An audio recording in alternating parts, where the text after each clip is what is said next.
It's my quarterback. Yeah, that's my quarterback, all right, but that is never going to be my OC. I'll tell you that right now, folks. That'll never be my offensive coordinator. Ever. Man, oh man, do we have a lot to talk about today, including the one motherfucker you're looking at right now, guys. And no, we're not talking about the kid with hair. We're talking about the guy with no hair. We're talking about Matt Canada. Matt freaking Canada, man. We got a lot to talk about. He's not going to be the only thing we talk about, but pretty much the majority of it.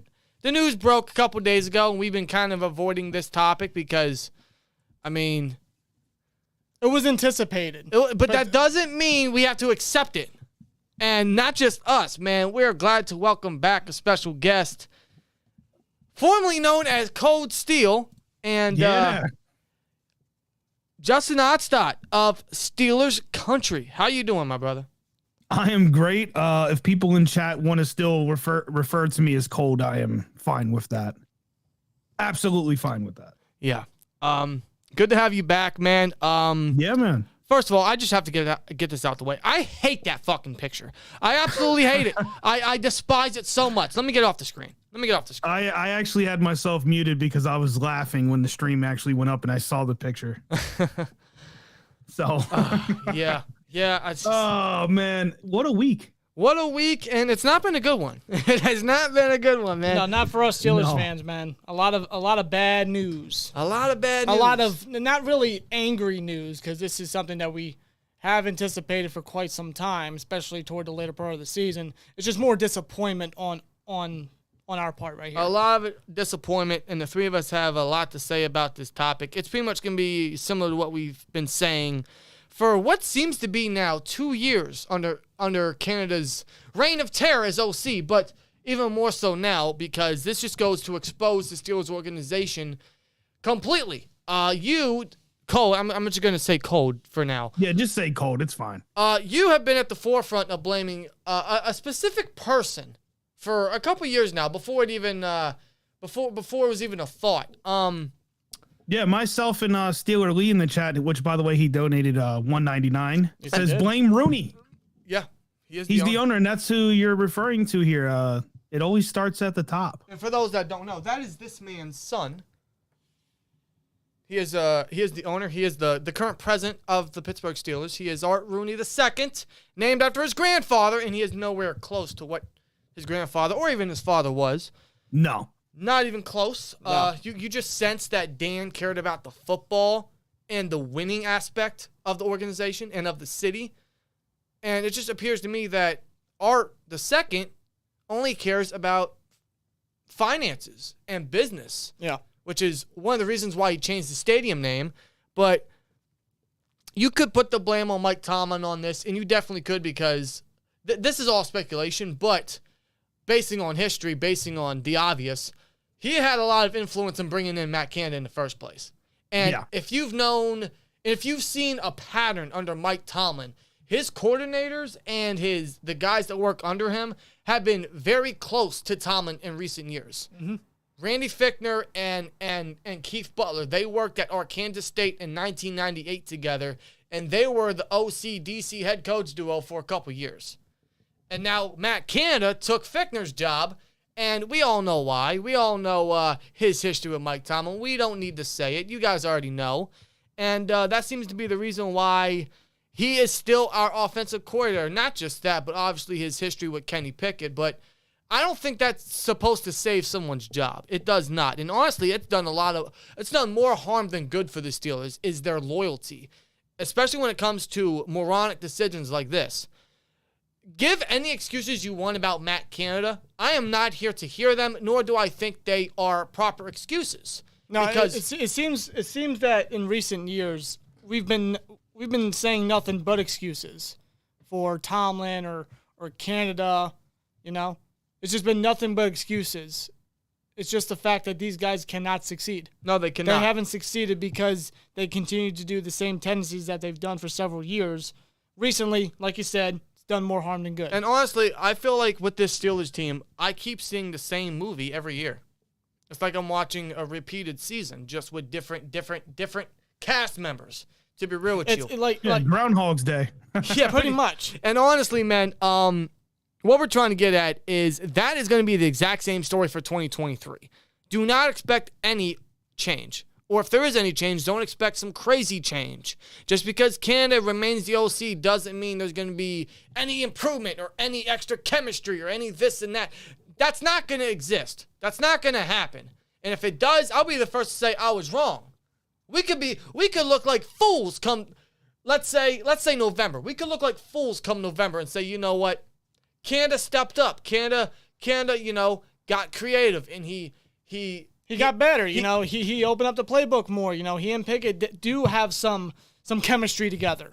But I'm not holding my breath on that, man. And believe me, for those people that want to give them the benefit of the doubt or be incredibly or even cautiously optimistic, go ahead, but I just don't get it. I don't see it. I don't. Because I used to be that fan. I used to be that fan. I used to be optimistic. I tried to be optimistic with the Steelers team and their decisions they made the last 3-4 years. Bringing Ben back, waiting till the 3rd and 4th round to draft offensive linemen and doing this and that, right? Or signing mid players at cornerback or inside linebacker. And obviously the in-house promotions. I tried to be optimistic, man. I did. I used to be that fan. I can't no more. Because it's led to nothing, and the fact that they refuse to change anything that is incredibly necessary and obviously easy to see, they just reject to do it, and I can't fathom any change. Yeah. I can't fathom any possible improvement. Could this team be? Could this be a winning team, like an above 500 team? Yes, like they were this year. But it seems lately that tends to be. Like that's their Super Bowl now. Yeah, that's the only thing that's worth fighting for them. That is the standard these days. They don't look to get better. They don't look to make a change when there's obvious problems with the team that need to be changed. And you see around the NFL, right? You see around the NFL, every single team that was below us in points per game and offensive rankings, every single one of those teams have changed something in their coaching staff, specifically on the offensive side. Hell, dude, even playoff teams that got eliminated, right? Even playoff teams that got to the playoffs, they fired their fucking coordinators. Chargers fired their offensive coordinator and passing coordinator. Dolphins fired their defensive coordinator. Vikings fired their defensive coordinator. The Ravens parted ways with Greg Roman. The Ravens. All these teams are parting ways with their coaches, and we're sitting here like ducks doing nothing. Just, oh, cool. Oh, he improved. I don't know what that means. There was improvement in the second half of the season. That's enough to keep. That's enough to keep his job. 16 points per game to 20 or something like that. Like you know what? Such drastic changes. Bold prediction, man. Canada's going to take that 20 to a 22. Was it 22? 22. That's your bold prediction. That's my bold prediction, man. It's not going to be a crazy jump, but it's going to be a jump. But I don't understand why they continue to go with Canada. And yes, this is not surprising, but that doesn't mean we have to sit here and accept it. I'm not expecting any change whatsoever. The only thing I hope, and this is the only thing I'm going to be optimistic about going into the rest of the offseason, is to see what Omar Khan and Andy Weidl do in free agency and in the draft. Yeah. Those two as a combo gives me hope that from a roster aspect, we could build the line and we can continue to feed Najee and Warren, because honestly, that's what saved Canada's job, was the run game. So if we continue to build on that, yeah, the team could still be competitive, but I know when it comes to big games and stepping up when it's necessary, this coaching staff doesn't know what the hell that means. No. And the fact that there's plenty of fucking options out there that they could easily fucking go out and interview if they were to get rid of Canada. You know how much that would help the offense. You know how much that would help Kenny Pickett's freaking development. And the excuse that I'm hearing is if Canada were to go, that would tarnish his development. But Code here wrote a great article on SteelersCountry.com where he gave you every example why it actually should happen, why that'll actually improve Kenny. Honestly, I think a scheme change is what this offense and what Kenny needs. The passing game sucked last year. It sucked. Kenny came in and I was energetic, but the passing game still sucked. Kenny threw for no more than one touchdown pass. In every game, he threw a touchdown pass. Yeah. Is that some part on Kenny? Sure. but some part also falls on Canada for skimming up a horrible passing game. Way too many jet sweeps. Way too many, bro. Oh, Way my too many God. of those. And you got to remember, Rooney said it many years ago that he wanted the Steelers organization to shift from what they were doing previously with Ben Roethlisberger, which was very pass heavy. And they wanted to return to the run game, which, if we're being honest, is just not a thing in the NFL like it used to be anymore. No. It needs a passing game to benefit. And we have the run game, but we don't have the passing game. We have a young quarterback. We have young weapons. I get that. But if you don't have an offensive coordinator that can scheme anything in the passing game or even in the red zone, you're not going to succeed in what is now an aggressive NFL. How can you watch the playoffs and think keeping Canada is a rational decision? Yeah. I just don't understand it. And I know there's someone in that organization that says Canada has to go, but someone won't make the move. Tomlin won't make the move. Rooney won't make the move. I don't understand it. This team is so just complacent with where they're at and complacent with just being above 500 and selling for mediocrity. That's the new standard. I don't understand it, and I can't agree with it. And I just don't see this team winning anything in the near future.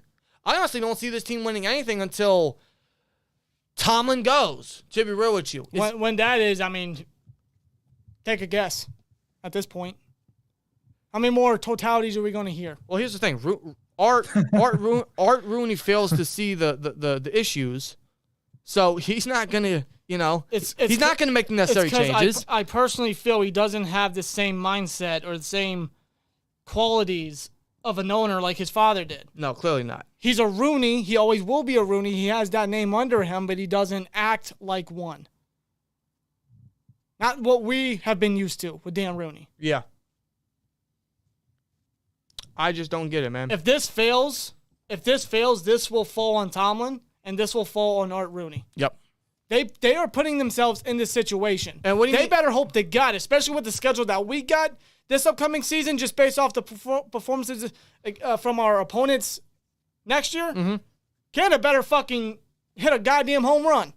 He better. If he's gonna stay, I expect him to fucking go out there and hit a fucking home run. If you There's want, no excuse. there is no excuse no more. Zero excuses. If you want to hold on to that, he's gonna be more aggressive. He's gonna open the playbook. And How many excuses do we? I'm sorry, but how many excuses do we give this guy? His first year as offensive coordinator, he had a 39-year-old Ben Roethlisberger. Oh, he had an aging quarterback. Give him a more young, immobile quarterback. All right, That was the talking point last offseason. We got that. We got that in Pickett.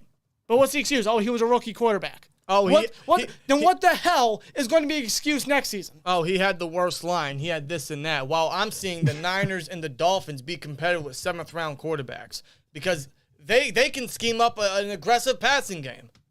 They can scheme up an aggressive offense. With the guys that they got, with the fucking superstar caliber players that they have surrounding their 7th-round rookies. But I gotta address something in chat because I've seen it twice now. Byron makes a decent point. Defense wins championships, but my thing is with that, and this is what I've been saying for a while now, your defense is only as good as what your offense can give you. I mean, you got to remember these are human beings on the field, and if your offense is going 3 and out consistently, your defense is always going to be on the field. Yes, which we've seen how many times in the past couple of years. Yeah. How many times? I'm not trying to make an excuse for the defense, but it is a real thing. If they're on the field consistently, I mean, think about if the roles were reversed. Yeah. If the offense or the defense was on the field and it only took 3 plays for the opponent to score on us, the offense would be on the field consistently. They'd be tired. Yep. Yeah. There's no balance. It's just something to think about. There's no balance. And how many times the past couple of years have we been saying, oh, the defense is gas now. The defense is this and that. And I keep saying for the past couple of years because it's just these issues are too reoccurrent, but obviously they don't see that. The organization doesn't see that. I don't know how anybody doesn't. I don't get it. There's someone in there that sees it. They just don't give a shit. Pretty much the point of the point of this discussion is don't expect much change, and the Steelers aren't going to win anything in the near future. I'm telling you that right now. No. So if you're bounding for Super Bowl hopes or AFC Championship hopes, don't. Or even a significant jump from the past 2 years. How? Because let's say we do improve the roster significantly in the offseason. I still fear for this coaching to lead us in the wrong direction. No, it comes at a point, especially now, you can't trust the coaching. The coaching has failed how many fucking times? Mm-hmm. How many rosters? Despite the injuries, despite the excuses, it comes down to coaching. It does. Coaching has failed us for several years. You know how many times we've had playoff caliber, near Super Bowl caliber teams? Yeah, look what the hell happened. Yep. That has fallen on the coaching. It's just it's disappointing, man, to see no change. It's no surprise, but that doesn't mean we're going to sit here and accept it. Because if we do that, then I mean we're pretty much living the Steelers' life these days. Let's just accept what we have and move on. Instead of competing for number 7, competing with the Bengals and the Chiefs and the Bills. But yet, if embrace the complacency, man. I don't wanna. And I'm not saying we should. I'm just saying maybe that's what they expect, you know? Well, yeah, 9-8, and a potential 7th seed in the playoffs. I will say this: I can't. Part of me, I just cannot believe that that's what this team's goals are. But you know, I just it'll never make sense to me to think that this is what the Steelers are now. But you more so than anyone, for us personally, know what this team was built on for years. Now, we grew up at the end of that era, unfortunately, and we kind of started to see the Mike Tomlin led teams, which have led to nothing. So like what? How do I want to phrase this? From what you've experienced growing up to now, bro, like how sad is that? Oh, it's definitely depressing. But as far as like what caused it or what led to this point, I can't even answer that. Like I always thought I had ideas of what led to this, but you know, social media, times changing, the game changing, that for sure definitely happened. But you know, there's been a lot of rule changes and things like that. But whatever happened within the Steelers organization to get us to this point where we're so removed from championships. Yeah, they've fallen off. They've fallen off. The whole spoiled argument that I see a lot of people running with is so stupid. It's so stupid. How many years are we removed from being championship caliber? It's the spoiled talk is just dumb. The way I see it, and I agree, the way I see it, there's certain teams in the NFL that hold a certain, I'm going to say the word, standard. They hold a reputation. And the Steelers have fallen from that, and they've fallen fast. Oh, Billy, you will hear us apologize.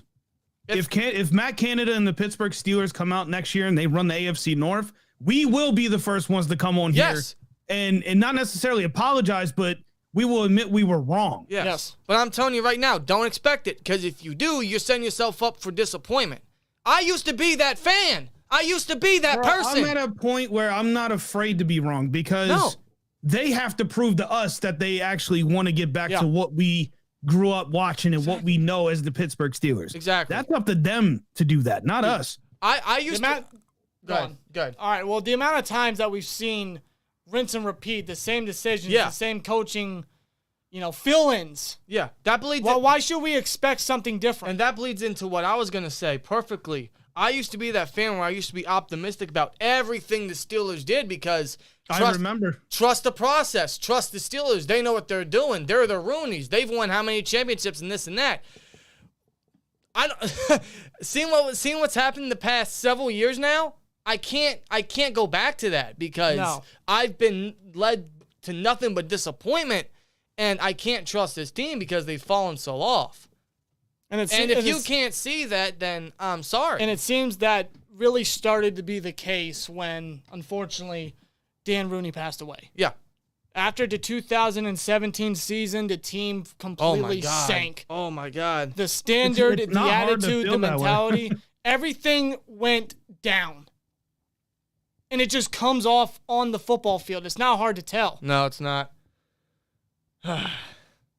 That's just how we feel, man. Bringing back Matt Canada, it's absolutely ridiculous. It's silly. It makes no sense, especially when you see that every single team below us in offensive rankings has fired their coaches in some form or fashion, and we're sitting here like like nothing happened last year. Like we have something to be proud of. And you mentioned several times this past season, if anything, this needs to be a wake-up call for Mike Tomlin. And that was the benefit of the doubt I was giving Tomlin heading into the offseason, and he immediately shut my ass up. I'm like, okay, never mind. I tried to give you the benefit of the doubt, and then you brought back Canada, so fuck me, right?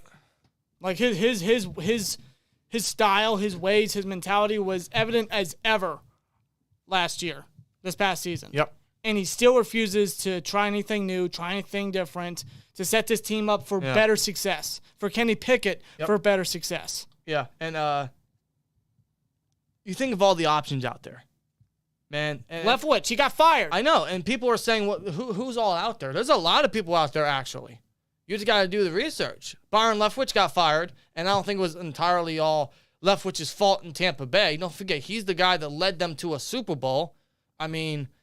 But before I feel like he became the scapegoat for before last season. He ranked the Buccaneers ever since Tom Brady joined the Bucs. He ranked the Buccaneers offense top 3 the first 3 years. Even before that, when Winston had that 30 for 30 season. Yeah, Leftwich. I mean, Arian said it himself. When he unretired and joined the Tampa Bay Buccaneers, he said, if Leftwich was not available, I probably would not have taken the job. That's Bruce Arians giving him that praise. Yeah, and Bruce Arians, man, has a lot of respect around the organization, or around the NFL. You got Leftwich out there. You got Frank Reich out there. You got... I keep vouching for Thomas Brown of the Rams. He's the assistant coach right under McVay, and McVay's coaching tree is very good. In fact, almost every single head coach that's come from his coaching tree, almost all of them made the playoffs. You got what's his name, Zach Robinson, I think. He's the Rams, I think, passing coordinator or quarterback coach. He's the man that replaced fucking Zach Taylor when he took the job for Cincinnati. He's the guy that Sean McVay called up to take that job.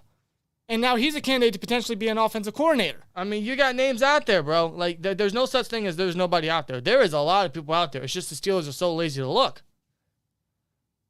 They're complacent. I hate it. They don't get out of their own ways. And to your point, Rob, man, if Canada goes, and I say that loosely because here's something that we didn't know that we found out, I think it was last night or something.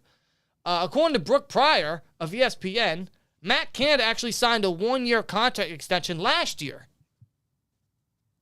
So is 2024 even the last of Matt Canada? My question is, why the hell did they give him an extension? He did nothing to earn it. No, he didn't. But to your point that you've been making all offseason, and it could very well be very valid in 365 days from now, if Canada goes, the next guy we're going to call up is, based on our trend, our quarterback coach, Mike Sullivan. Yeah. And if that's the case, man, if Canada goes next year, and that is the case, and they continue with these in-house promotions, I don't want to hear a goddamn thing from Steelers Nation. Not a single positive thing. No, and that will continue to further prove that Tomlin and Rooney and the Steelers organization continues to live in their own ways. And that won't change. Now, people are going to say Matt Canada wasn't in-house. Well, technically, I guess maybe he was because he was the quarterback coach, but for him to get to the quarterback coach, he came from the outside. Yeah, but he has... There is a pattern there that we get the quarterback coaches and move them into that offensive coordinator position. But the point still stands on Canada had connections with Tomlin prior. And for sure. Here we are, It's just, it's sad, bro. And, again, we're not going to expect much change or the Steelers to win anything crazy in the next couple years. Or I don't even know for how long, honestly. But if it does happen, we'll be extremely obviously happy and willing to admit we were wrong. Yeah. But me personally, I'm just at a point where I'm ready for this team to show up and prove us wrong. And they have to at this point because I'm not giving them the benefit of the doubt anymore. Why should we? Me neither. Why should we give them the benefit of the doubt? We tried. And I'm not doing it no more. There's nobody more positive than me than what I was in 2020. Yeah. Oh, yeah. I have this reputation now on YouTube that I'm a negative Steelers fan. I've only been actually negative of this team the last 2 years. And going into 3 now. Yeah, and a lot of things have been proven right because this team is just so mediocre. It's terrible, man. There's no excuses for Canada no more. I'm not trying to hear anything because I don't believe them, especially watching the playoffs. There's nothing that you can tell me that is a good reason to keep Canada or is a good reason why Canada will improve in the season. And again, if he does, we'll be the first to say, we were wrong. If Canada improves the passing game and he helps the red zone efficiency, we'll say, we're wrong. Sorry, Canada. We're sorry. We're sorry. We'll send you some I'll get a T-shirt with his face on it. Yeah, I'll send him some bald cream, bro. I swear to God. I will send him some bald cream, bro, to the Steelers facility at Heinz Field. I swear to God. It's got to be top freaking shelf. I'll give him shelf. I'll give him stuff from Integrity Farms, bro. I swear. Oh, man. And yes, that is a South Park reference because blame Canada. Listen, man, we're not gonna be holding our breath. I'm sorry. I'm not. You want to think differently? Be my guest. You're entitled to your own opinion. And by the way, we're getting this out of our system now so that going forward, we can, really start diving into the other exciting stuff ahead. The draft and the free agency and all that good stuff. That's going to be exciting to see how they improve the roster aspect. We already know the Steelers are making 0 changes to the coaching staff. 0. Not even anything to assistant coaches or the special teams coach or anything. 0 changes whatsoever. Yeah. 0. Again, man, this will fall on Tomlin and this will fall on Art Rooney if this fails. Yes. Or if it continues to fail. Yes. This is the decision that they chose. They better hope to God that he knocks it out the park. Yep. I couldn't agree more. And I think that's how we're going to end it, man. I think that's how we're going to end the Matt Canada talk. We have a couple more topics we're going to get into just because it's been something flowing around, the Steelers and everything. And now, do you guys see why, and I hate to bring this up during the live, but you see why I'm taking over chat in the future? yes. Because I'm so confused what's happening. What is this Ben Wang thing? Why is the chat blowing up with Ben Wang? What? Why does that feel like you're trying to make me say something inappropriate? I don't know. But there's going to be some changes. Yes. Have you guys told chat what's happening here? Not officially, but it's a good time now since we're off this. I was going to say, we might as well kind of just get that out of the way. For those that don't know, we are officially partnered with Steelers Country, which is it's a website where we're going to be talking about Steelers and reporting Steelers news, but mostly giving our thoughts and opinions on certain topics around the Steelers. So kind of like a Steelers news site, but at the same time, giving our own personal thoughts at the same time. Yeah. We're going to be doing that throughout the offseason. And Cold, Justin Ostart, the Steelers Country, will be joining us for the 2023 season. Pretty much effective immediately, I suppose. Yeah, I'm going to be taking over the creative aspects. I know a lot of you rather just see the Twins, especially during watch parties, and that is going to be mostly the case. Me being a part of this, it's not going to be like a three-headed thing necessarily. I'm just going to be chiming in every now and then. Yes, which is, I think it's a good added feature to the channel and to the show, I suppose. A show that we're essentially combining our, everything. We're putting everything together. And of course, you As have it should be. And you have that graphic designer background. You have, if you guys ever been to Cold's channel, his production is probably some of the best in the YouTube community. I mean, out of this world type shit. Which we're going to be bringing that to this channel in the near future. In fact, we got some really cool things planned for the channel. Yes, a lot of cool stuff. And that's a huge thing. This channel, not the Steelers Country channel. Right. Yeah. But yeah, because that's going to be a short specific channel. It's going to be mostly shorts. I'm going to start like a morning thing where I upload daily every morning, giving out my thoughts on random topics about the Steelers. But the main content's going to be here on the SteelTwins channel. Yes. And get used to the name Steelers Country because it's going to be a promotion and some of the giveaways are going to be on SteelersCountry.com, but also just because some of our extra thoughts about certain topics that won't exactly be videos will be on that website. And I'm actually going to show the website real quick because it does look fancy. And it definitely has dark mode. It has dark mode, which is really cool. So you already got some stuff up there talking about William Jackson, which we'll get into today, I suppose. Cold graded the entire 2022 Steelers offense from everything. Which was interesting because my opinion on that actually shifted. I was going to put the offensive line in the bad section. Yeah. But then I thought about it. I was like, wait, a few bad apples shouldn't make up the entire line. No. Because there was, believe it or not, there were some good things about the line. There were. But that doesn't mean keep the entire Same five. No. Especially the left side. Hell no. No, that needs a lot of changing. I feel like Dan Moore, I don't know, maybe his development continues, but he's not ready for that spot yet. What is this Ben Wang talk? Yeah, I don't know what's going on here. I see Leedy's gonna help us out here. Yeah, lady man, please. What is this Ben Wang talk? Are you gonna search it? What are you doing? Yeah, I don't want to know. He's a scientist. Okay, good for him. I suck at science. I don't care. Can he figure out how to fix the Steelers offense? Yo, for real. It doesn't take a rocket scientist to say, hey, Dan Moore sucks. Kevin Dotson sucks. Replace him. I'm just going to block anybody that continues talking about this. So if you want to get, silenced in the chat, keep bringing that up. I'm really confused. But so I don't even know where that came about. I don't know. That's just weird. Tom says, I am praying that this will be Tomlin's last season. If the season is bad, I can see Steelers letting him go. I cannot. Not until his contract runs out. But even then, I think they give him an extension.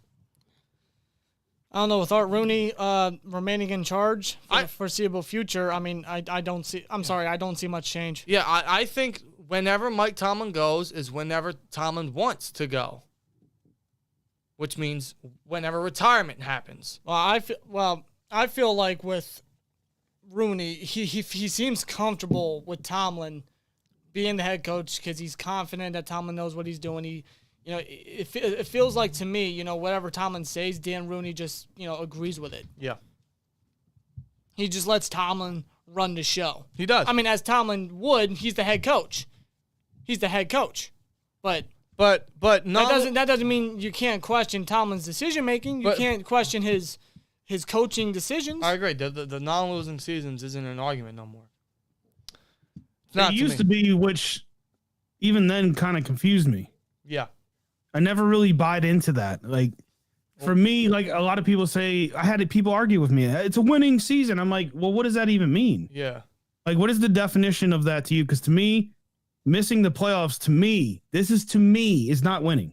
No. The way I see it, it's just you play football to win Super Bowls. Yeah, and exactly. You got to get in the playoffs for that. I thought we cared about Super Bowls, not stats. Yeah. I don't know. Maybe the fan base is just outgrown me or something. I don't know. And the crazy part, man, if they beat the Dolphins, if they beat the Jets, if they beat the Patriots, we'd be in the playoffs. We could have been, if we did that at a competitive fashion, we could be in the playoffs. We could be watching the Steelers tomorrow. I don't know.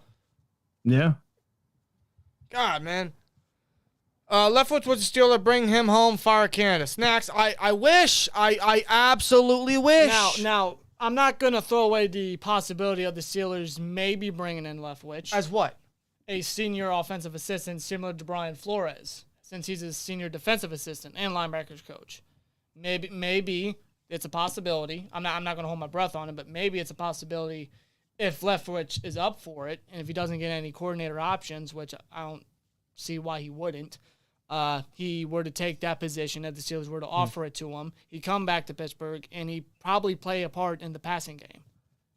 Helping Actually, Pickett. that's not a bad idea, because even Flores, not only as a defensive coach, but Kenny Pickett gave him a lot of praise for his involvement and his improvement throughout the second half of the season. Yeah. So bringing him in as a senior assistant, I think is a great ad for the coaching staff. It's not a bad idea. If Leftwich were to be up for the position, I think it'd be a great ad. And I think it'd continue to help Kenny's development better than Canada ever could. However, let's say if Canada goes, we promote not Flores. We promote Leftwich. That's an in-house promotion. It is an in-house promotion. Is it one that's acceptable? Based off his history with the Buccaneers, I would suppose it's a good one. Although these in-house promotions, they're very tiring and they're stale. They're lazy. The way I see it, if you're going to bring Leftwich in as an senior offensive assistant, why not just get rid of Matt Canada completely, since that could very well be the possibility. I couldn't agree more. And just have Leftwich as your guy. I couldn't agree more. That's why I hear this Flores talk. He's getting interviews with the Cardinals, and apparently that's like really creeping up that Flores might be the Cardinals' new head coach. Yes, that's real news. Yes. Like it's a very high possibility. And again, going back to the argument of, if Canada leaves, that's going to tarnish Kenny Pickett's development at quarterback. He's probably going to go regardless, so why wait? Yeah, what's the point? Like, I don't understand that argument. I couldn't agree more. And that goes around for the entire offense. Like, they're finally syncing up. They're finally gelling. Why would you want to tarnish that? He's probably going to leave anyway. Yeah. So what's the point of waiting one freaking year when you need to use this year as an example? Like, hey, we got to change our shit. We got to fix some shit up. We got a lot of young guys on this offense. We got a lot of talent. We got to get it together completely. We got to get it going. I wish the Steelers had that mentality. I don't know, man. I don't know. It's just a thought, though. I would like to bring him in, and honestly, it'd be a good way to get his feet back into the eyes of the NFL teams. Like, hey, he's someone we can bring in. Let's not forget, he was a major candidate to be head coach. He was. I feel like he should have been head coach over Bowles. And that's another thing. I feel like with Todd Bowles being the head coach and Arians, not being in that position anymore, that affected that offense, man. Yes, it did. Todd Bowles is not a head coach. No, he's not. When he went from Bruce Arians to Todd Bowles, that is a significant drop. And it doesn't help. Tom Brady's 45 and statistically had the worst season of his career. Yeah, and the line sucks. So pretty much all the excuses that Steelers fans are giving Canada or gave Canada in the number of years, you could say the same thing for Leftwich. Only Leftwich actually won the Bucs a Super Bowl. What does Canada want us? Well, some people say that Super Bowl came off of the back of the defense in regards to the Bucs. By the way, I see a lot of people saying you guys don't talk enough about the quarterbacks. What quarterbacks? Well, Ben Roethlisberger, Kenny Pickett, even though he's a rookie. What's there to talk about? In regards to blaming Tomlin. Basically, you guys blame Tomlin too much and the quarterback's not enough. And George, where was the comment? He says, people blame Tomlin for no postseason wins, but real fans know who's to blame. And he's referring to Ben Roethlisberger. Well, yeah. Now, you guys know. Well, Ben, we if you go back and watch our post game to the Browns-Steelers wildcard game, we did nothing but blame Ben because... Yeah. Boy, do I got some videos in the archive. Dude, all we said, bro, I couldn't say it enough, is that the reason why Ben threw for 500 yards, the reason why we scored as many points is because Ben kept throwing interceptions. Ben put us in that situation. Oh, yeah, turnovers are costly. So similar to the Jaguars game. He put us in that situation because he threw how many picks? Yes. He threw a pick 6 in that one. Yeah. Ben definitely hurt us. There's no doubt about that. Ben hurt us. I almost broke a camera. Yeah, I know. I love Ben, though. I do. We all love Ben. I love him. I do. And I was a little harsh on him, the final 2 years of his career, but I think it was warranted. It was, but I will say this, you may disagree, but listen. Let's go. I want to disagree. I don't want us agreeing on everything. Listen. Ben's last year was horrid. It was absolutely terrible. But seeing what he did with Canada's system, which wasn't much, it was not much, but seeing what he did was a good way to go out. Not in a statistical fashion, not in a Super Bowl winning fashion, but seeing what Canada schemes up and how he schemed up the rookie quarterback or the younger quarterbacks, and seeing how we all put the blame on Ben and how he's old enough or how he was too old, and maybe with a young quarterback, Canada can open the passing game, which he didn't. No. But seeing what Ben had and what he did with Canada, honestly, I feel like Ben's last year was horrid, but maybe not as horrid as we thought because we're seeing Canada get exposed. Yeah. And Ben pulled through. Jack here in the chat says he totally disagrees with all of us in regards to Canada. Jack seems to think Canada's our savior. Nah. Please tell me your plan. I'm not putting the blame on I'm not putting the blame on the rookie quarterback. I'm not putting the blame on the line. I'm not putting the blame on the receivers and the running game being obsolete in the first half. I'm not doing that. Well, I got to be honest. And if you remember, what was that, a week ago? Off stream, we weren't on stream, no recording. We actually sat down and watched a little bit. I have to say that because we didn't watch enough. No. But what game was that? The Bills game, I believe. It was the Bills game, and then we went to the Browns. We game. actually dissected the entire offense throughout that entire game, and I can tell you this, and it did change at least from the Bills game and the Browns game. Kenny did miss a lot of open receivers. He did. Specifically Deontay Johnson across the middle. That's why I don't put all the blame on Canada. It's not fair to do that. Right. But his scheming also didn't help because we saw the same all the time.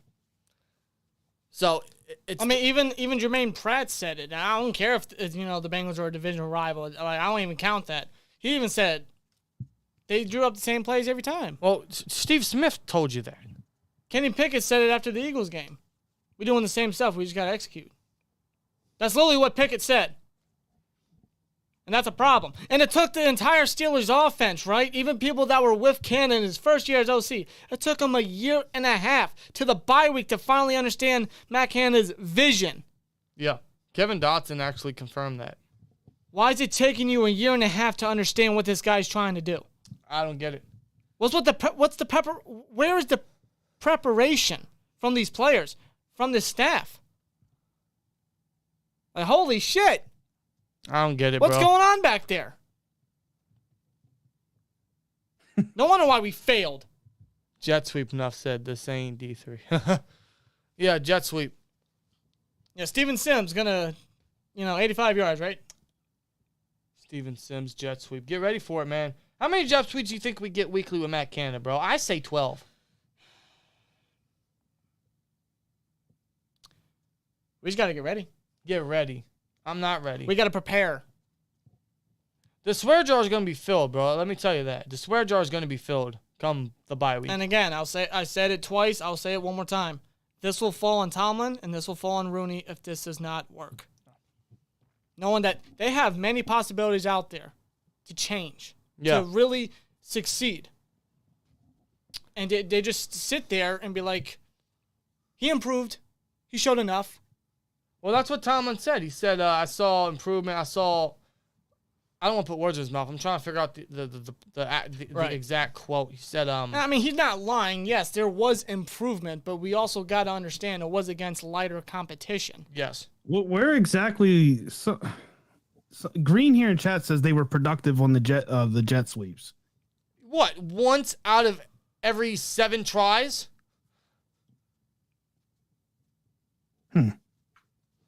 Where in the world were we successful?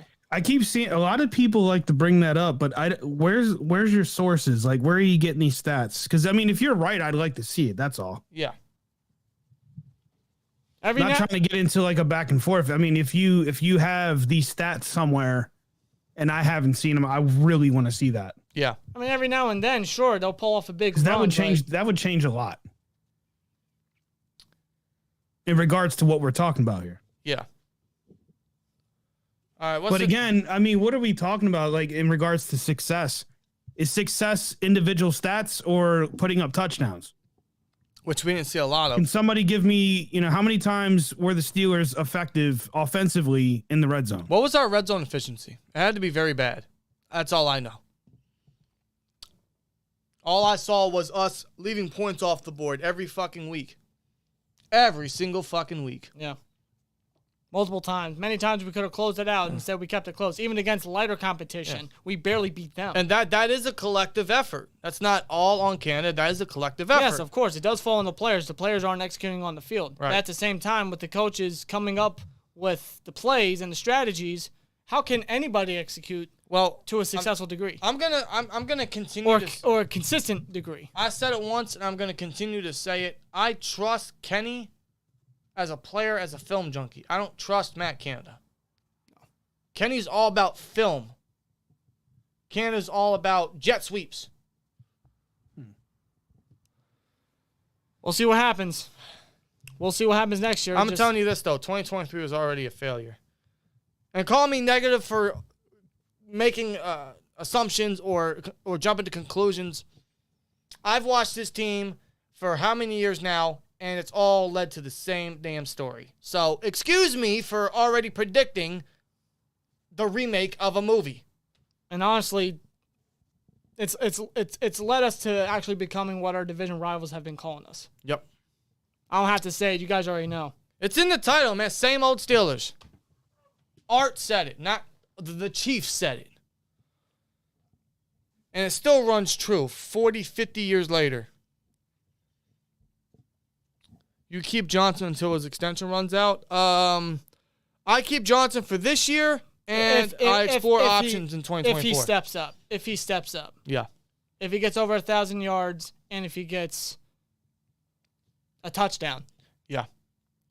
What do you expect them to hire Sean Payton? No, Sean Payton's not going to be an OC. No. Where the fuck did we say we wanted Sean Payton? I didn't want the greatest fucking offensive coordinator hire of all time.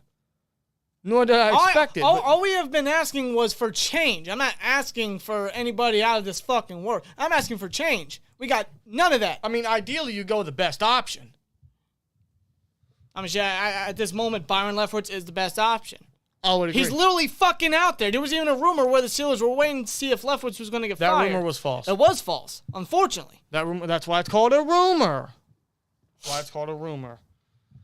Yeah, rumor, cap, all caps. Tydo, who would I hire? Byron Leftwich, Frank Reach, and I'm going to continue to vouch for Thomas Brown of the Rams. Yeah. Just because I trust McVay's coaching tree. And Thomas Brown interviewed for the Vikings offensive coordinator job last year. So teams are eyeing him. We're not.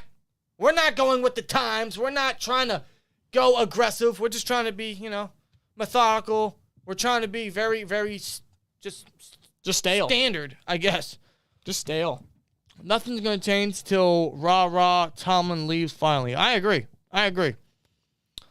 All right. Now it's time to get into this discussion because I keep hearing it, and I'm going to shut it down right here, right now, because I disagree 1,000%.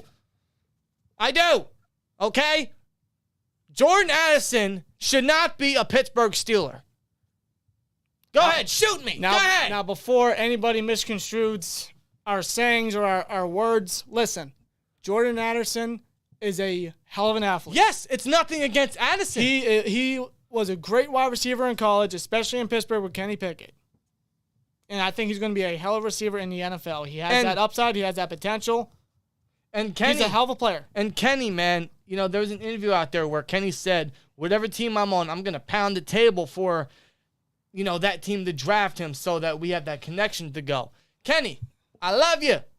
I disagree. You need a line first. It's the fact of the matter that we don't need a wide receiver. No, we don't. Drafting a wide receiver in the first round for the Steelers just makes no sense because we're the Steelers, but also it doesn't make sense because we're not that desperate. No, we have Deontay Johnson, who we extended, and are still hopeful he does step up and reaches that potential. We have George Pickens, who broke out this year. You still got Calvin Austin, who has upside for sure. You have Pat Freiermuth, who broke out. You have Connor Hayward, who stepped up big time as a 6th-round rookie, an undersized tight end at that. You have Najee Harris and Jalen Warren, who can catch out the backfield. Just get a vet guy and you're cooking target-wise. You don't need Jordan Addison. If the Steelers draft Jordan Addison, it'll be very similar to the Najee Harris situation, where they drafted fancy splash players over a position in need, and our offensive line is still suffering for it. It's nothing against Addison. We do not need Jordan Addison. Kenny Pickett does not need Jordan Addison. He does not. And honestly, here's something I'm going to throw at you. Why would we draft Jordan Addison with Matt Canada still scheming the passing game? What do we say about George Pickens? Oh, he had a great rookie year, but he could have done so much better. Why could he have done so much better? Because Canada should have got him involved more. Because Canada should have schemed the passing game a little more aggressively. He didn't. So why would we draft wide receiver in the first round with Canada still scheming a terrible passing game? That makes no sense. That makes absolutely no sense. What's the one thing that saved Matt Canada's job? The running game. How do we better the running game? An offensive line. You have to fix up that left side because last season with the left side with Dan Moore and Kevin Dotson, the reason why Kenny Pickett sustained his 2 concussions. No. You want that to continue to happen? So you guys don't want us to draft any kind of lineman, in the 2nd or 3rd round? You don't Offensive want lineman? another Kendrick Green? What's wrong with Kendrick Green? Oh Man? my God, no. Don't even start. No, I mean, that's what I'm reading in chat right now. A lot of people, you can grab a guy in the 2nd or 3rd round. You want a hot take? You want my personal opinion? We can get another Kendrick Green, bro. Kendrick Green is the worst Steelers draft pick of all fucking time. All time. Man, that man, there's a lot of company for that title. And he takes the cake. Over the likes of Jarvis Jones and Artie Burns and Thomas Reed and Devin Bush at this point. Oh, he is the worst draft pick in Steelers history, bro. I'm not capping on that. I'm not, bro. The fact that we chose that man to replace Marquise fucking Pouncey and give him his number And put him at center. We only had 2 career starts at center at the college level. See, that is exactly why I say drafting Jordan Addison is going to be very similar to Najee Harris. Great football player. Love him out of college. Nothing against him personally. You know the Steelers are going that direction. Don't do it, bro. I swear to God, if they draft Jordan Addison, I'm going to throw a fucking fit. It will not surprise me. I'm calling it now, and things can change from now and then, but It would not. my Listen, early man. thoughts, I hate to say it, and I'm not saying it because this is what I want necessarily. You guys know where I stand. Yeah, of Don't do course. it. Don't do But it. I think the Steelers are going Addison. And Don't listen, do it. I don't disagree. Unfortunately, I love Addison, but Mainly he's because not needed. they're gonna want what Kenny wants. No, then I don't like that and direction. If he's making a case for Addison, I don't like that direction. of course not. But we didn't really like what they did a couple years. I wanted Creed Humphrey I know you did. A lot of us did, man. And badly. And don't give me this Bengals thing. Jamar Chase, Joe Oh, Burrow. they had a successful season. They made it to the Super Bowl. Yeah, but they fucking lost. You want to know why? Because the line couldn't block for the fucking quarterback. By the way, we don't have an offensive coaching power like the Bengals, so don't give me that talk. I'm not a fan of drafting Addison. And you know how long we have neglected the offensive line in the first round for how many years? When the Goon Squad was getting old and they were leaving or retiring. We did nothing but fill the fucking line with mid-round, mediocre fucking players like Kendrick Green, Kevin Dotson, Dan Moore. Fucking we extended Zach Banner and let Mike Hilton walk. Trey Turner. Oh, God. Yeah, David DeCastro, man, he had his injuries, right? But they waited till after the draft to make a final decision on David DeCastro. After the draft. After the draft, man. And that really hurt the line last year, 2 years ago. I will say this, not to change the tune here, but I want to bring some positivity. I think if there's one thing we can all agree on, meaning us in chat, with all the selections the Steelers have, the possibilities are truly endless. Yes. Yeah, they are. I'm optimistic about the roster. It's just certain positions you got to put up a higher. Yes. Meaning, the first and that technically 2nd round pick, but it's more so a 1st round pick. It's just on day 2. Yeah. But there's certain positions you got to put in those slots, and then afterwards, I mean, you can get a receiver. Like if they don't go Addison, you can get another receiver. Yeah, you could. And we always do good at that. I mean, come on, we're the fucking Steelers. Like, holy shit. Yeah, I'm gonna continue to say, man, I'm optimistic about Khan and Weidl and what they do from a roster aspect in the offseason. Just because I think that's a nice duo, and seeing what Weidl did for the Eagles, and you see how the Eagles are, I trust him in his talent scouting, and I trust Khan in his financial ways because I mean it's always done as good. Yeah. But yes, you're right. We need to prioritize positions over others. We haven't done that in several years, which is why line is still a need. And yeah, they could fill some of the voids. They could fill some of the needs in free agency, I'm sure. They should. But they're not going to fill all of them. And even if they fill some of them in free agency, I'm still not taking Addison if he's there at 17. I'm taking a position that they didn't address in free agency. I'm not even taking Addison at 32. Just because I don't think it's that big of a need. Now, we could have different we could have different stances in 2 months. They could fill most of these voids in free agency. Or something could happen at wide receiver. We don't freaking know. Right. something could happen down the road, down the future. I mean, anything. You're right, Bob. Anything is literally possible. I mean, But who's to say a trade doesn't happen, or I mean, we just don't know yet. We don't, bro. This is a different administration. But as of now, our stance is no Jordan Addison to Pittsburgh. No. As of now, that could change. That could absolutely change. You got left tackles, man. You got Broderick Jones. You got Peter Skoronski. You got Paris Johnson. I'd even take Anton Harrison in the first round, bro. Yeah. Not over those guys, but if he's the last ditch effort at 17, if he's the best tackle available, I'm taking him because we need it badly. Yeah.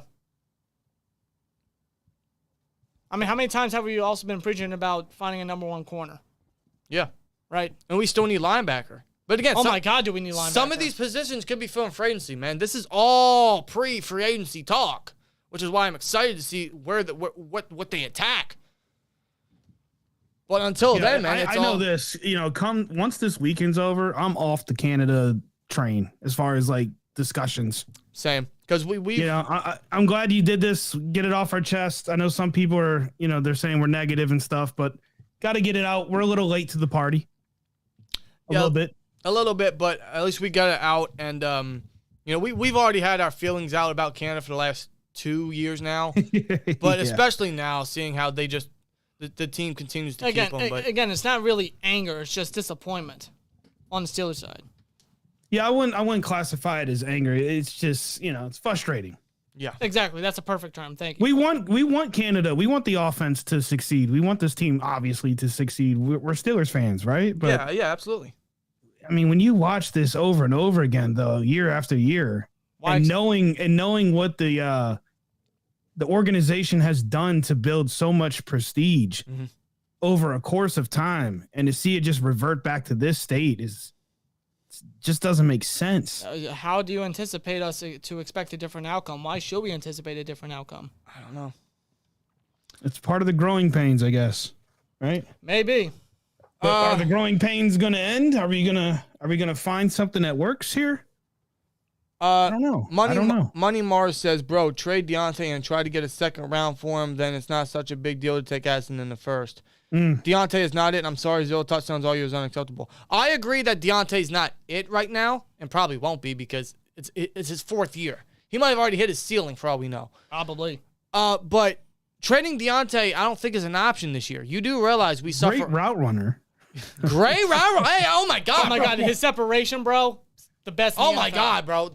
But no. Now, all jokes aside, yes, he's a phenomenal route runner. But is he inconsistent? If you trade Deontay this year, you suffer $20 million in dead cap. Why would we take $20 million in dead cap when we have to make a couple splash moves? We're trapped in Deontay's contract, and that's the Steelers' fault.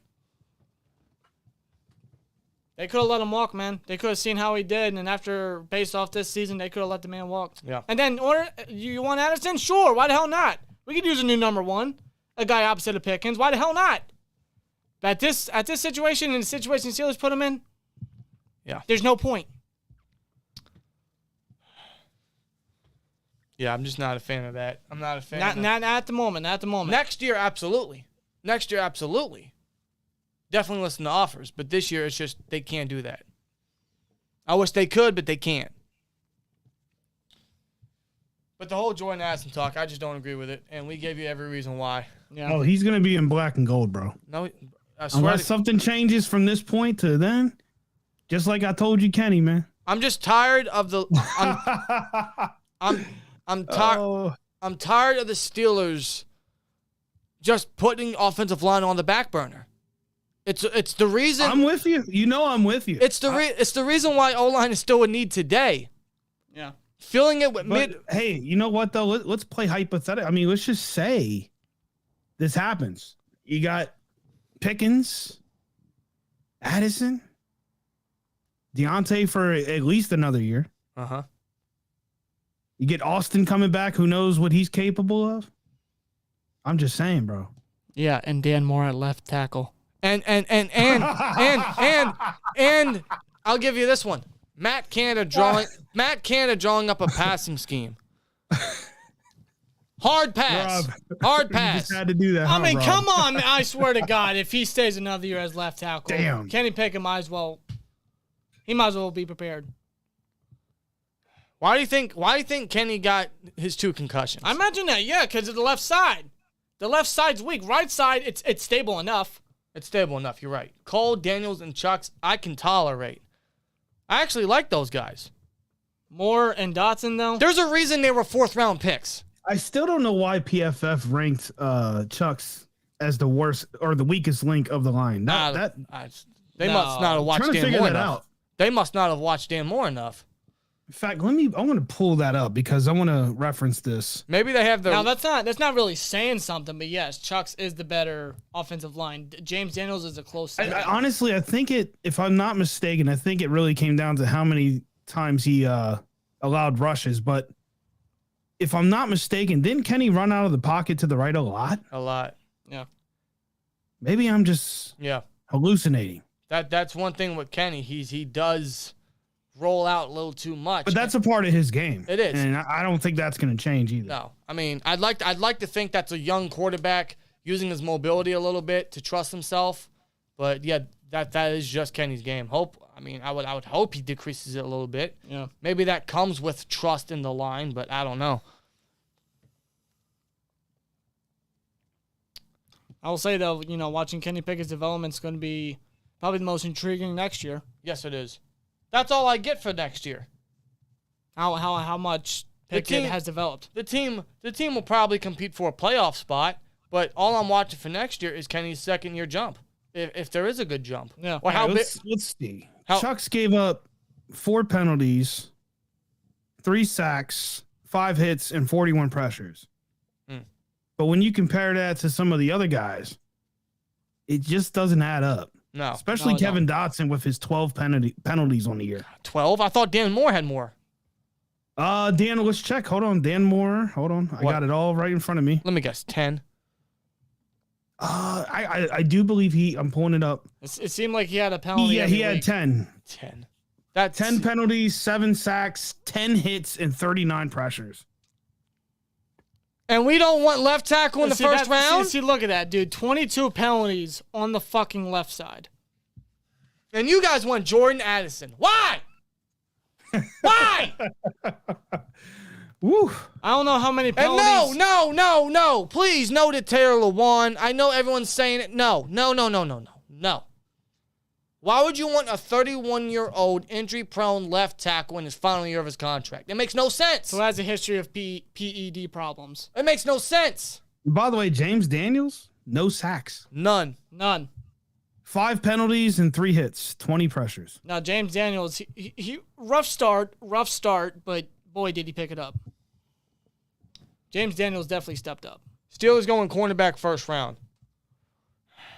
Well, based off, am I the only one that felt like the defensive cornerbacks they played fairly well? They led the league in interceptions. The secondary did. And I mean, you're not going to stop every play, but I'm not saying don't improve the position. We need a number 1 corner. Especially the news that came out just the other day about William Jackson. Yeah, William Jackson's not expected to return. I mean, he's too costly. $12.2 million. I mean, come on, that's an easy decision. And by the way, just for the record, for those who don't know, I'm the biggest Joey Porter fan. Yes. So Joey Porter Jr. would make sense for me. However, I just don't see him as a cornerback in the NFL. No. Based on his size alone, he screams safety. He's a little undersized in regards to muscle and stuff. But didn't he originally play safety? I'm not 100% sure. I think he may have when he first started in Penn State. I don't know what caused him to switch to corner. I don't know if that was a coaching decision. Just based on when I watched his game film, to me he looks like a safety. And I think he would benefit. He was corner throughout his entire stint with Penn State. Why I got a feeling he's gonna be a Raven? that would make me cry. Damn. To know Peasy has any affiliation. I can't see Peasy. I hate to say this, Colt. I'm sorry, but I can't see Peasy wearing a Ravens hat. No. That would not look right. I would literally throw up. Oh my God. Just the thought of that makes me just want to go in the bathroom. God, now I got that stuck in my head. Son of a bitch. Yeah, I wish he never said that. I'm sorry. I'm sorry I gave you nightmares, man. Fiend C. Land says, inside linebacker and defensive tackle are much bigger needs than O-line. Definitely have to bring in competition, but Steelers O-line are 10th in DVOA. I think using the first on Paris Johnson, who I don't like, or Skoronski is a waste. I disagree. I agree that linebacker and defensive tackle are big needs, but left tackle is a serious need, bro. Even if Paris Johnson isn't the pick. I think going left tackle is just the way to go. I agree with your stance about linebacker and defensive line, but just like offensive line, linebacker's a position that the Steelers, I would say, have neglected. Yep. The only time they didn't neglect it was when they traded up for Devin Bush, but that didn't turn out well. No, the linebacker position since Sazier got hurt has been. Oh my God, it's been nothing but fill-ins. Holy shit. John Bostic, what's his name? Avery Williamson, Joe Schobert, Devin Bush. The only good guy that's been in that linebacker line and he retired was Vince Williams. Yeah. Then Spillane came about. And he's a one-trick Marcus pony. Allen. Marcus Allen sucks. Yeah, we need linebacker. Badly. Miles Jack, he may end up leaving. You know, everyone. Bush is definitely gone. Jack may be a kite. Everyone brings up Tremaine Edmonds. I would love that. Can we agree on that? Why the hell not? Oh, yeah. Tremaine Edmonds, team him up with his brother? I mean, come on. Yeah, re-signed Terrell Edmonds, which, by the way, is his birthday today. Oh, is it? Yeah, Terrell's birthday today. Oh, well, happy damn birthday. Happy birthday to Terrell Edmonds. Anyway, why not bring him back and get his brother? Yeah, I mean, I don't know what Edmonds is looking for, Tremaine, but I know the Bills can't be that crazy in cap space, knowing they just extended Josh Allen and Diggs and Poyer and guys like that. I think Poyer's an expected free agent. Well, they gotta make a decision then. Exactly. Do they want a top safety or they want their first round linebacker? I think it really matters on the asking price for both. I don't know. It really depends. The Bills could be in a tough situation losing one of their key defensive guys. But I think Tremaine will be willing to take a decent price to play with his brother. I think that's a position that we absolutely need to go after. That's a guy we need to go after. Jesse says it nicely. Dayron Payne would be great. He's another guy that's going to want a big contract. As a matter of fact, I just heard that he's actually replacing Aaron Donald in the Pro Bowl because I think Aaron Donald opted out to play. But he's going to want a big contract. I know, but he's a guy you spend big money on. He's young. He's effective. He's that wolf guy in the middle of the damn line. He's that gap filler that can stop the run, but at the same time is a very effective pass rusher. Yeah.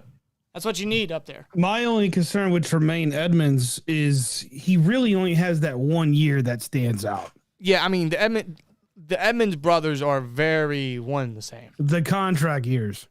Yeah. They are very one and the same. They're not splashy players, but I feel like they fill their roles to a very good especially degree. this season. Mm-hmm. Yeah.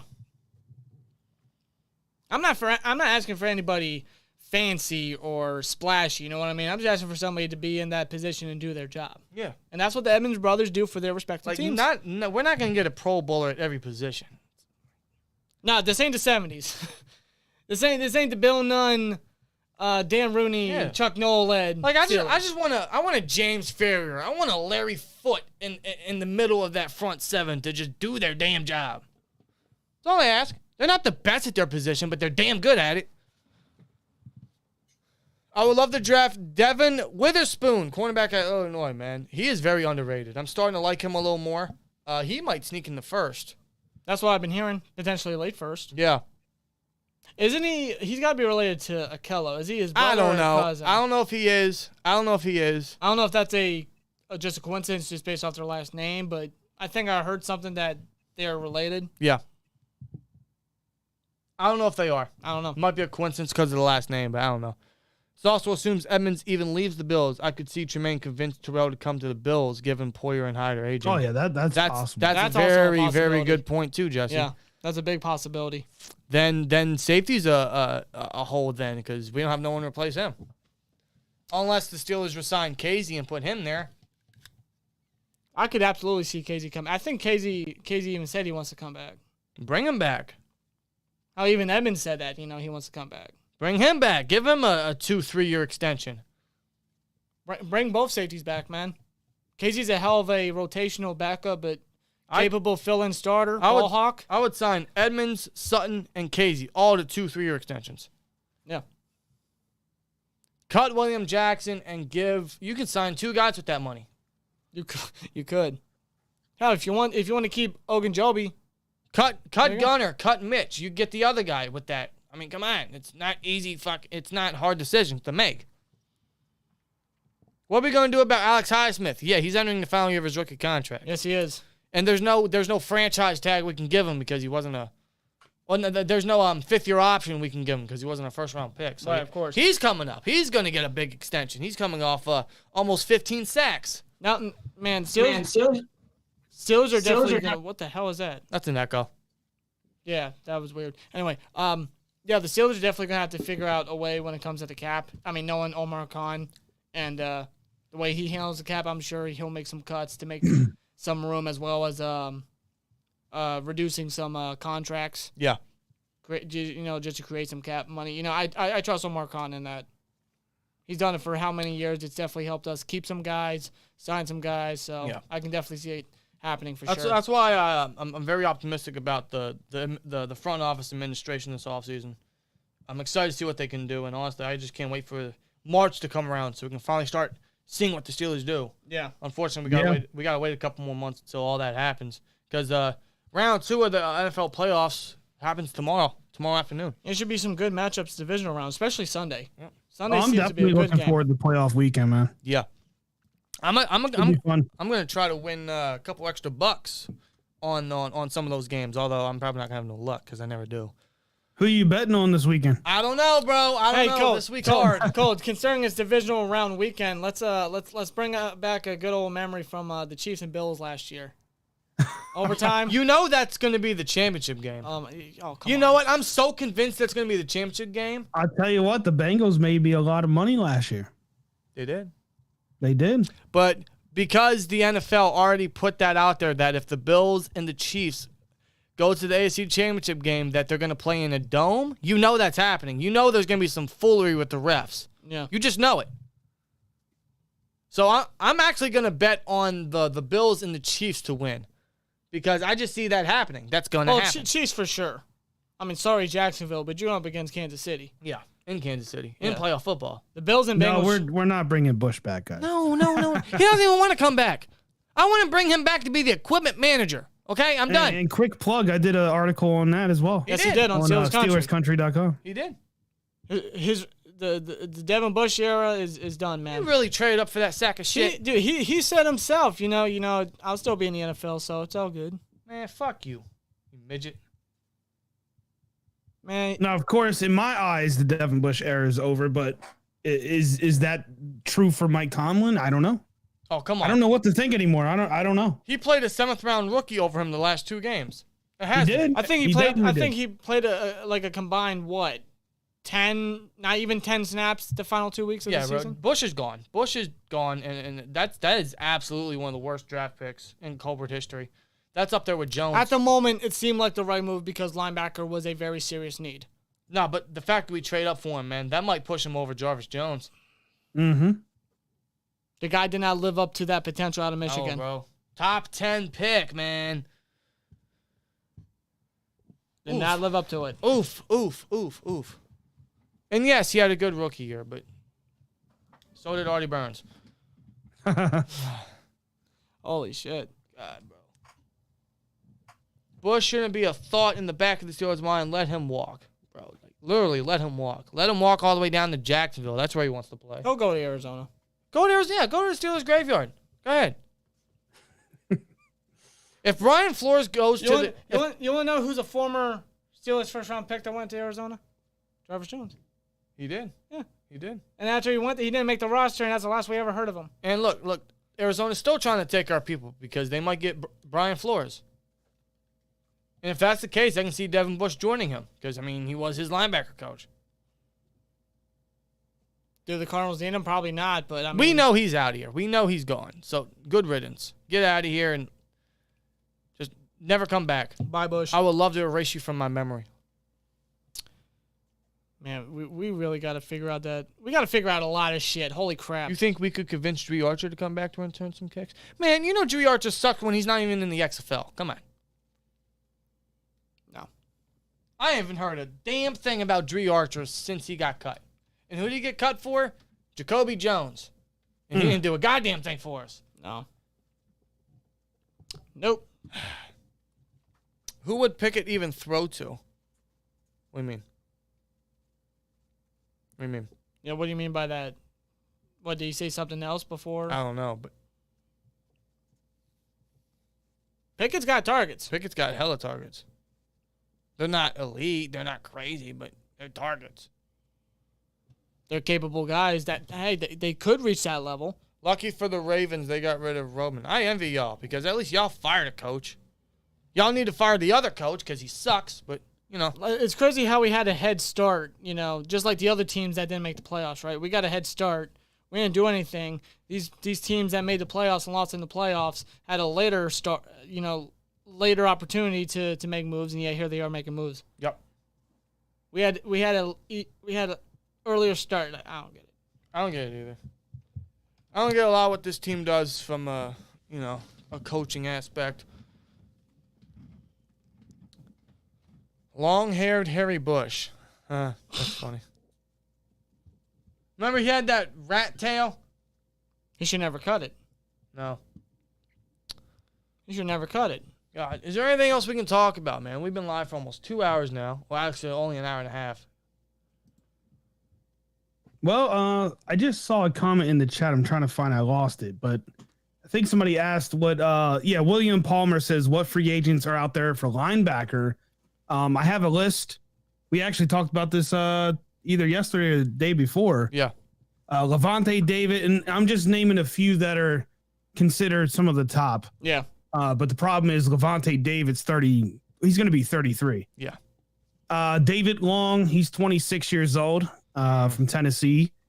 TJ Edwards, Philadelphia Eagles, 26 years old.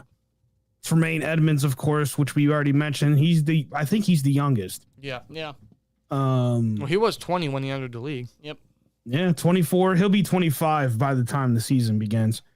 Jermaine Pratt's from Cincinnati, about to be 27.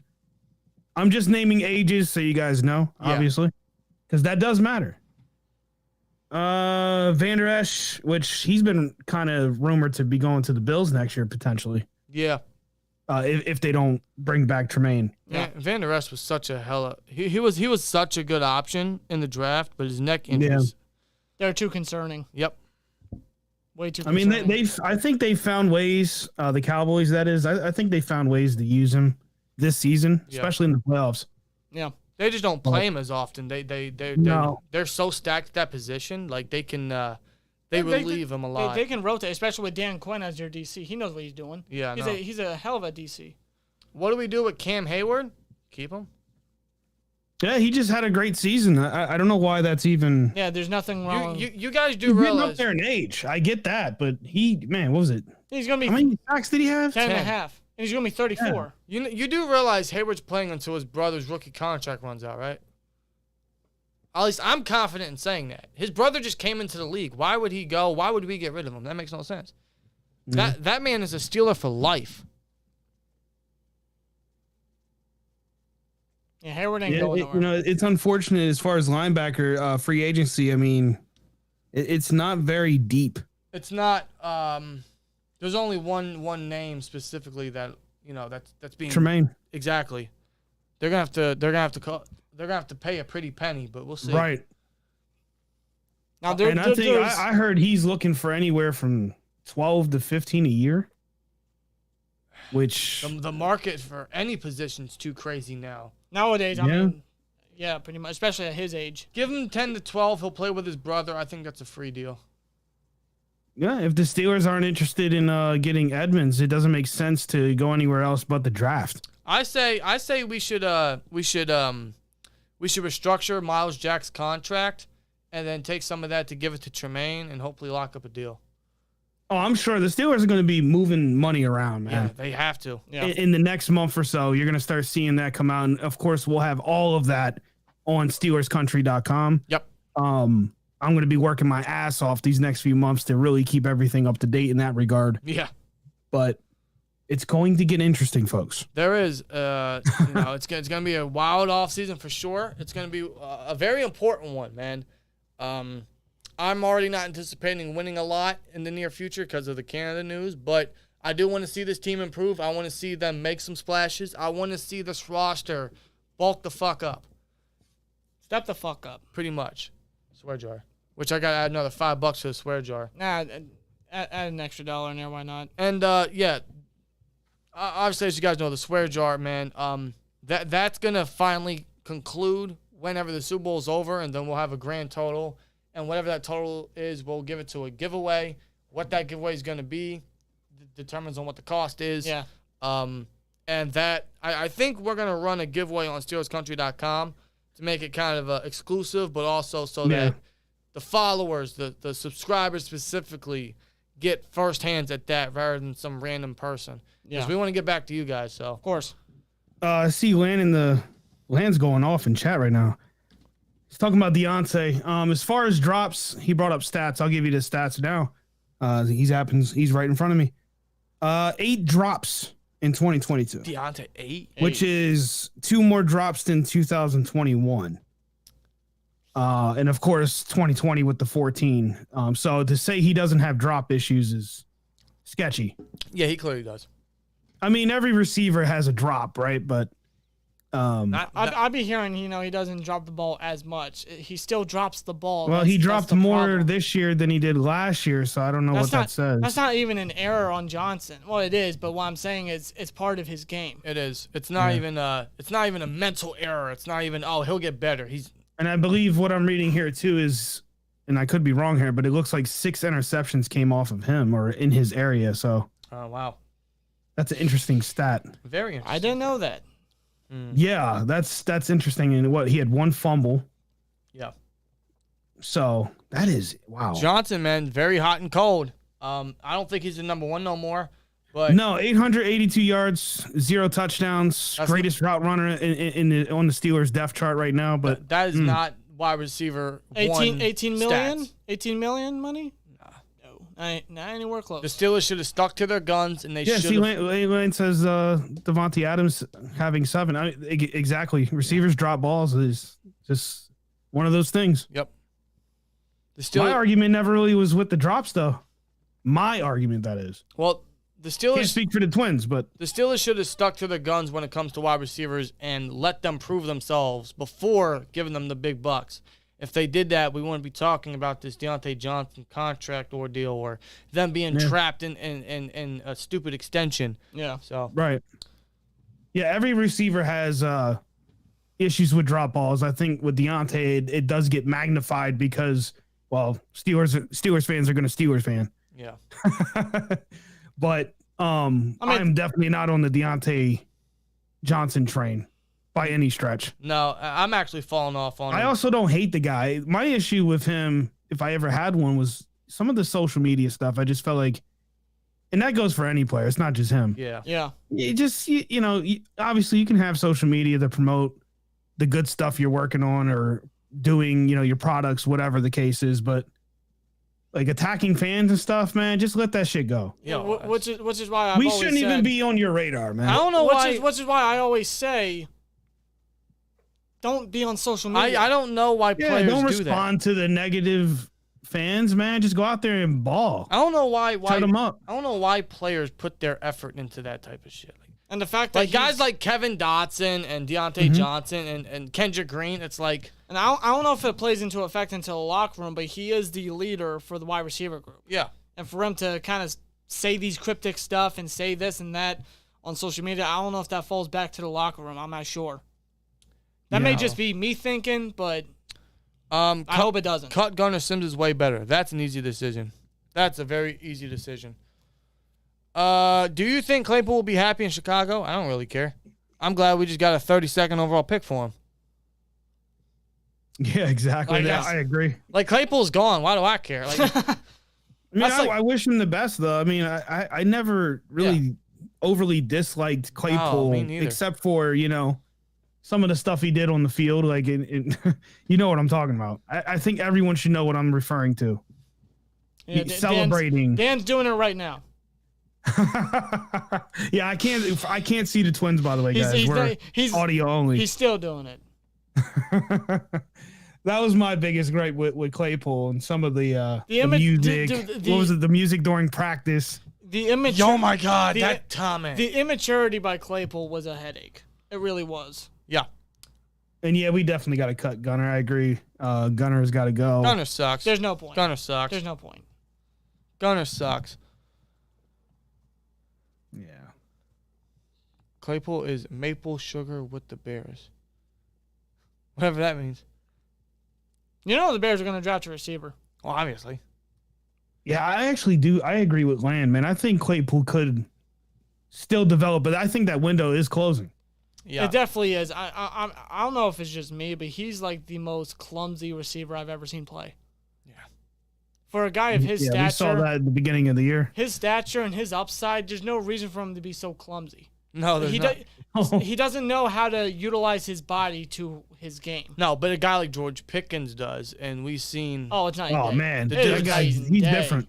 Bro, he is him. Like, he's different. Pickens is a dog, bro. Like, man, that dude's violent. Yeah, that dude's he'll push you on savage. your ass. He'll push you on Let's your just ass. hope that his second year he builds on it. Yeah, I think even Ben referred to that. Like, keep this guy in the right mindset. Yep. He kind of alluded to, and I don't want to put words in his mouth because he didn't say anybody specific, but he was alluding to some of the receivers that were a part of the roster when he was there. Mm-hmm. Mm-hmm. And he's been around in the league long enough to know like how this goes. And I agree with Ben in that case. Like, I hope Pickens keeps his focus where it needs to be. Yeah. Because we've seen it happen so many times. Even at the beginning of the year, we thought Harris was about to have his second year slump. Yep. That a lot of rookies coming into their second year fall into. Yeah. Of course, that we now know that was due to injury. Very, very. And Harris was able to get another 1,000-yard season. Mm-hmm. But I'm hoping Pickens comes out this next season with Kenny and they just light it up somehow. Well, Kenny even and said, that's going to have to do with Canada. Yes, it is. And Kenny even said on the Pat McAfee show, he said, my earlier reps were with the 2s and 3s, which was mostly George Pickens and Connor Hayward, and he's the guys that he had most chemistry with, which is why when he threw to those guys, good things happened. Yeah. So as they continue to develop in the offseason and in training camp, bro, it's only more exciting, the Pickett to Pickens connection. But you're right, and I fear for Canada to ruin it because we even said it. Oh, Pickens could have had a greater rookie year. You know, when I think about the Canada thing, and again, I want to go back and continue watching the game film from last season because I still have plenty of games to go through yet. Right. I feel like they could be there, man. The Canada system could work if they just mix in some like middle of the field type routes. But that's going to be up to Canada. That is absolutely going to be up to Canada to just, I suppose, be a little more aggressive. And to be fair, not to just put all the blame on one specific person like we have been. And despite the fact Kenny did improve, but the fact is he's still at the beginning of his rookie year, he did miss a lot of receivers. And I hope this offseason he builds on that in regards to improving that. And I hope he does. I could be proven wrong on this, but I trust Kenny. He's going to be working out with Addison. I just hope he includes some of his current wide receiver teammates. Yeah, because that's what's going to matter the most. I love that he's working with Addison, especially if the Steelers do go that route. That's awesome. But I'd much rather hear that he's going to be working with Pickens. Yes. In the offseason. Yeah. And maybe he said that. I still have not got to sit down and watch that interview on the Hayward show. Mm-hmm. I caught some of it and then I got busy. But so if he did say that, my apologies. But from what I was told and what I read, it sounded like he was mostly talking about Addison solely. Yeah. So hopefully that's not the case, but at least for sure he's going to be working. Yes. Yeah. Well, we know. I mean, they're going to link up eventually, but I'm saying like give the same effort that you're giving Addison to your actual receivers that are a part of your roster. Yeah, I couldn't agree more. Yeah. Because that's what's most important. Right. And yeah, local bands definitely. Kenny did improve after. Yep. The thing is, I didn't really watch too many games between that Bills game and the Browns game. Mm. I just wanted to see the gap there. So what we did was we watched every offensive snap during the Bills game, and then we watched the Browns game. Only offense, by the way. And you could see there was a difference. He was looking around a lot more, reading, finding his receivers. But in the Bills game, it was like, whoa. I mean, I think I counted like 8 times in that game, maybe more, where he missed receivers. Yeah, he did. And me and Danny debated some of those passes, like maybe the safety was a little too close. But yeah. Whatever the case may be, at least Kenny did show progression, and Right. he was safer, which is it's a good thing. All I'm focused on for year 2 is to see how big of a jump he takes. Yeah. I'm not gonna come to assumptions say, oh, Kenny's gonna have a Pro Bowl year. Oh, Kenny. I hope so. Kenny's gonna have he's gonna make a significant jump. I don't know that. I'm just excited to see how big of a jump he makes. Yeah. There's going to be some jump, but could it be a white person jump or could it be a massive jump? Like, I don't know. Yeah, I don't know. I do believe he's taking the team in Addison out there. Well, that's good. And George, I believe the Steelers are going to listen to what Kenny wants. You know, if he's really lobbying for Addison, I would be surprised if they didn't take him if he's on the board. I don't entirely agree with it. I know you don't want it, and I don't either, but you got to remember this is the Steelers, and I'm aware. I am very aware. As much as we all wanted Najee Harris, it just wasn't the smartest decision. I'm aware. And it's just like expecting Canada to come back. It's just prepare for it. Yeah. Essentially. I do think it's funny, though, that we all wanted this team to run the ball. And now that it's shifted so much to that side of it, now we're complaining that they're not passing the ball enough. Yeah. But when you look at the stats between running and passing, it's a lot closer than you think. Mm-hmm. So they definitely stepped up running the ball a lot more, though, compared to the Ben days. Yeah. But they got to find, I think, a better balance. Yeah. They got to find success in the passing game. And we're not asking for the greatest passing. We're not asking for the greatest show on turf. We're just some jump, something that we can, win with. Right. That's all we ask for. Yeah. Some sort of I really think if they can improve on what they've already accomplished with the running game, you start mixing in some better play action there. Yeah. Man.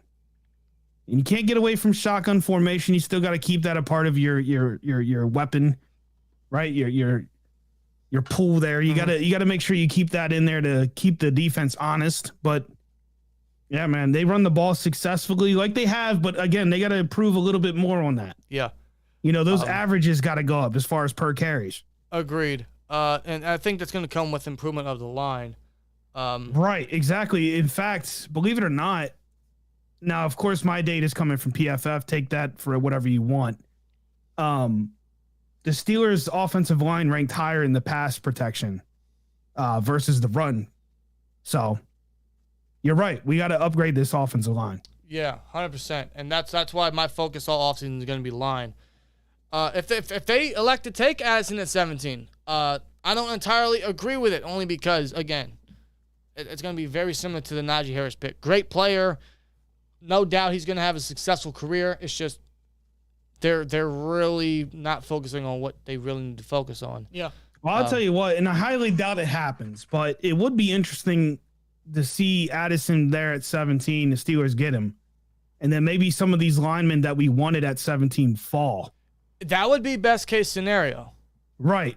And you know what's funny about that is it happened. It does. It does happen because Creed. What happened during the Najee Harris draft? I mean, you remember Creed was there. Creed dropped twice. Yeah, Creed was there, and they went with Freiermuth, and I almost melted. Yeah. I almost melted into the floor. Our reaction, we're like, whoa, we're like, oh my God. Like, it's like I was excited about because the Penn State kid, yeah. I know about him. But we all know we needed center so bad. Yeah. So bad. bad. And then they got Green, and it's like, okay, I'm going to try to buy what you're selling here. And then my dumbass tried to be optimistic. Oh, yeah, Kendrick Green, man, he's a guard center hybrid. Oh, he used to be a wrestler in high school. We might have something in this kid. Fuck was I talking about? No, he's a jobber. He's a jobber out there on the fucking field. God. Yep, and Lady said we could have had him when we got Muth. That's what I'm saying. Yeah. So it is possible. It's happened before where a lineman that we really want drops in. With us having 32, man. See, we never really know, man. It's just time will tell. I'll say this, for those who really are trying to pull for Addison, if we get Addison and one of those linemen fall to 32, I will be happy. Very happy. Yes. And then maybe the next pick we go and get a linebacker. Because the next discussion is if let's say we take Addison at 17, everyone's gonna say let it play out, let's see who drops, let's see who they pick, and that was kind of our feeling after we took Muth. We're like, okay, let's see how this plays out because we can't just jump to assumptions. Yeah. But it's just for the fact of the matter that they're not prioritizing line first when they should. Right. That's what gets to me. But let's say that does happen. Let's say best case scenario, Addison 17, 32 we take tackle or guard or whatnot, right? Mm-hmm. One of the better guys is there. Then, yeah, that would be the perfect dream. Yeah. And that could happen because draft day never goes anyway. Never. Yeah. Like, mock drafts are obsolete the second says Goodell says. Especially after the first 2 rounds. It's like, forget about it. Yeah. So it's all now the waiting game for the next 4 months. It is. I remember someone in Quinn Miners. We should have taken Quinn Miners over Kendrick Green. I mean, the only reason we didn't is because he didn't play during the 2020 season. I'll tell you though, man, I can't wait for the draft. I really can't. Me neither. And I think chat here should be hyped too, because if you're a big fan of this channel, the upgrades we're going to be bringing for the draft, specifically draft week. Yep. I'm telling you, you're going to see the difference. It's going to be crazy, I'm excited about it. I'm excited about it, man. Yep. Glad to have you on board. That background that you guys got there, we're going to be moving stuff. Yeah. A lot of change coming, man. Well, I don't want to change too much. I like the jerseys, but No. The jerseys, like I said, and again, we'll talk off stream, but obviously that stuff will be there, but there's going to be more. There's stuff you guys have no clue these guys got. Too much. But you will. Yes, some stuff's not even out of a fucking... I'm swearing a lot. I apologize, but hey, it's good. It's for a good cause. Okay? We got a lot of stuff that's still in freaking boxes, dude. Yeah, we're going to be pulling a lot of that stuff out. We're going to be upgrading literally everything. Yeah. So. Yeah, it's only up from here, guys. It's going to be a crazy offseason. I'm excited about it. Not just from what the Steelers are going to do, just what's happening behind the scenes with the channel, man. It's going to be awesome. Yes. And we hope you guys stick around for it and continue to support and just enjoy this offseason with us, as it's not off to a good start, but we'll see what they do in free agency. We'll see if to turn tides. Yeah. And I think eventually, too, we'll start discussing, and we're way far from that, but we're going to be possibly doing some training camp. We tried last year. Yeah, that was a fail. Didn't work out. That was a fail. I wasn't having any plans on going out that way this year because of obvious reasons, but I might have to change that tune. I don't know, man. We'll see. We'll see how the. I'm really looking to get out to Latrobe. I know it's been a minute for me personally. I know you've never been out there, but it's been a minute for us. Well, I mean, I was out there last year, but it wasn't Latrobe. No, but I mean, we were out that way. We could have went the second day, but we ended up going to the city. Yeah, which I mean. Oh, wasn't the second day canceled? Yeah, it was. The second day. It was. Yeah, it was right. Canceled because of the weather that happened. Yeah, even though it didn't rain all fucking day. It didn't. It didn't. But hey, we got the Greg Lloyd jersey because of it, so I can't hate it. Yeah, and I also got a very rare Crosby Stadium Series jersey. All for cheap. All for cheap, man. At a freaking thrift store. Yeah. In the Strip District. If I'm not mistaken, didn't we just go in there we were looking for water? Yeah. If I'm not mistaken, I can tell you this. It was a very feminine. Nothing sexist. nothing sexist here. Nothing sexist here. But it was a very feminine thrift store. But we're just looking around. We're like, all right, let's see what they got. And then we see these 2 Pittsburgh sports jerseys. We're like, 40. Like, really? I'm like, we gotta get these, man. Speaking of that, Lloyd is right behind Bob's head. Yep.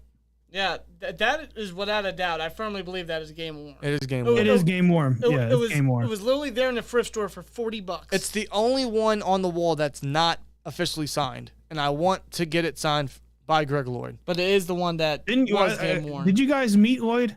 No, that was Jason Gilden at the right, draft okay. party. But if I can, man, I want to get Greg Lloyd's autograph, and I want him to say on specifically the number 5, where it says, "I was not hired for my D position." Oh, that would be great. Come on. I still want to get that shirt too. Someone's got to sell it on eBay. Let me search that up. I'm curious now. Hey, you know what they say about Friday? It's payday. I'm curious, bro. Well, today's bill day for me. Well, yeah, that's true. Sorry to hear that, man. I'm searching this. Sorry to hear that. I'm searching this live, man, on eBay. There you go. Lloyd.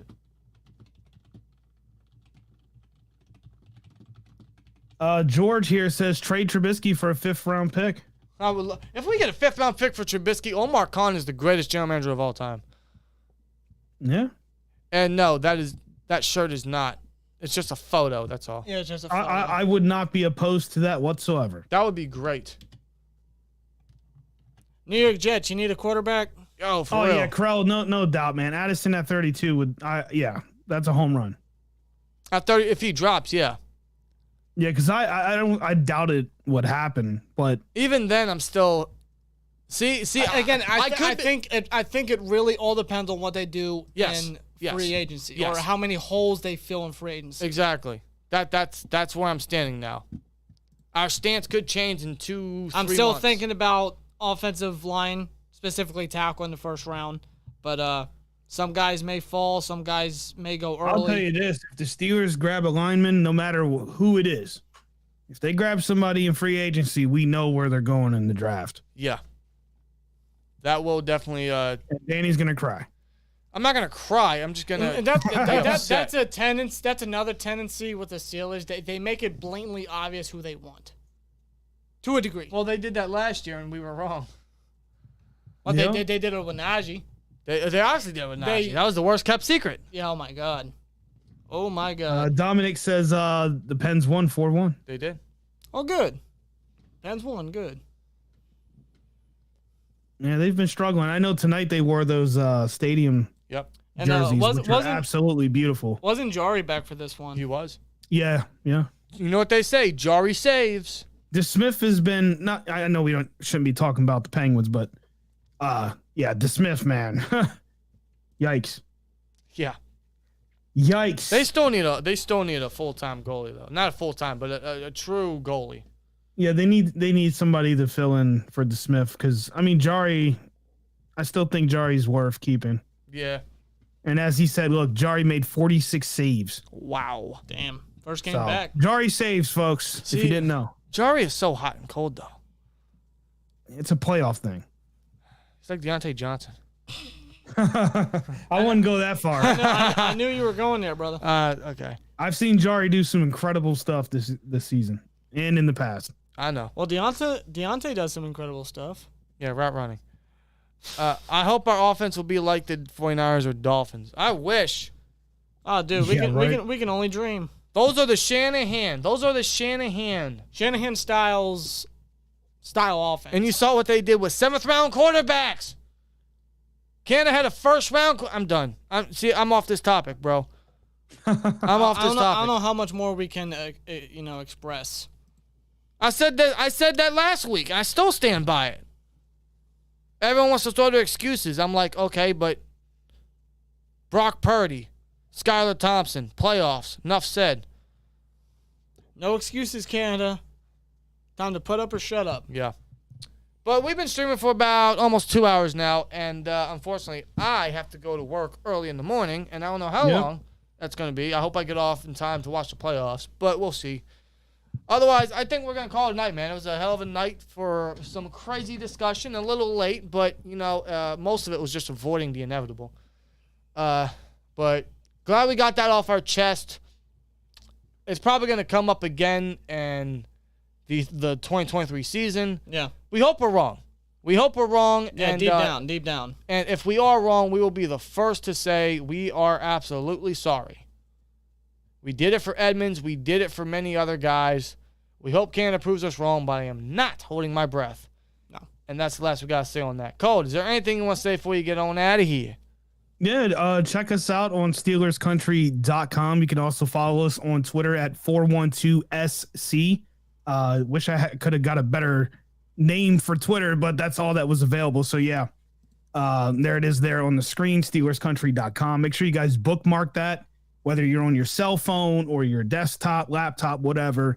And we'll be providing you guys with all the latest Steelers news. And, of course, we'll have editorials from not just myself, but the Steel Twins as well. In fact, there's some up there already. Yes. And yeah, man. Including one about William Jackson, which is no surprise why we're not keeping him, but it also goes into a discussion why we lack depth because we can't stop trading mid-round picks for rentals, for half-season rentals, even though I know we don't lose the pick for Jackson not playing, but the point still stands. Yeah.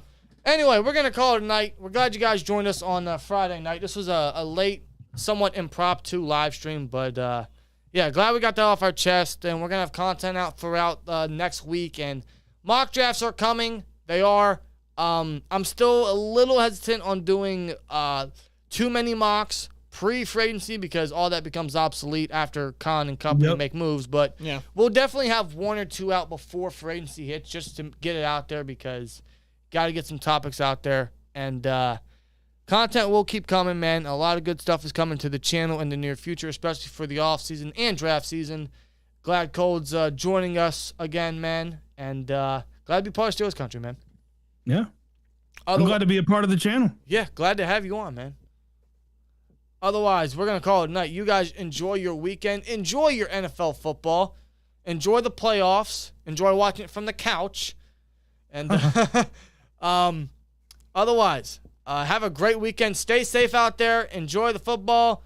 Don't get too messed up. And do not bet $1.4 million just for the Chargers to do the Charger things. So, yeah, be safe out there. Be smart out there. Have a great weekend. Like, comment, subscribe, and we'll see you later. Peace! And just because, you know, I have to show it one more time, man. I hate this fucking picture! I hate it! I'm going to frame it for you, man. That's going to be your birthday gift. Oh, my God. I'll burn it. Oh, my God. That's good fire starter, man. You don't do that. That's good fire starter. You know what? I want you to do that and make 1,000 copies. One for each jet sweep that Matt Canada is going to run. Oh, God, man. Oh, God. What a fucking bald-headed son of a bitch. All right. Let's get ready, man.